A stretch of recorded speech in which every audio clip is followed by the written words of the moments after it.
চলুন দেখি কিভাবে বানাবেন এই মজার আর টেস্টি লাউ পাতা দিয়ে দুধের রেসিপি। প্রথমে লাউ পাতাটা আমি ছোট ছোট টুকরো করে কেটে নেব। পাতা ডাঁটা সব একবারে কেটে নেব। লাউ পাতাটা ভালো করে কাটা হয়ে গেলে পরিষ্কার করে ধুয়ে নেব। কড়াইতে সর্ষের তেল গরম করে কালো জিরা আর শুকনো লঙ্কা ফোড়ন দেব। কালো জিরা আর শুকনো লঙ্কা ফোড়ন হয়ে গেলে ধোয়া লাউ পাতাগুলো আমি দিয়ে দেব।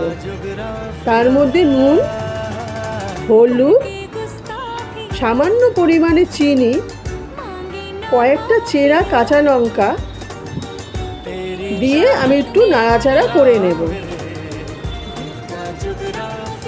একটু নাড়াচাড়া করে তারপরে আমি একটু ঢেকে দেব। লাউ পাতাটা একটু সেদ্ধ হয়ে আসলে তার মধ্যে আদা বাটা দেব। আদা বাটা দিয়ে একটু নাড়াচাড়া করে নেব। তারপর জলটা যখন আমার একটু শুকিয়ে যাবে তখন হাফ বাটির মতন আমি একটু দুধ দিয়ে দেব। এখানে আমি মালাই শুদ্ধ দুধ দেব। দুধটা দিয়ে একটু নাড়াচাড়া করে দুধটা যখন আমার শুকিয়ে যাবে তখন আমি নামিয়ে নেব।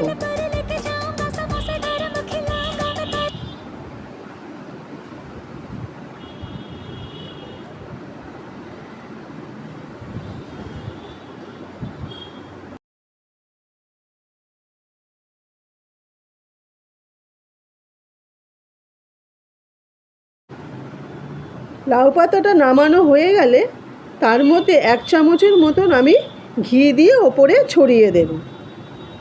তারপরে আমি গরম ভাতে পরিবেশন করব দুধ দিয়ে লাউ পাতা।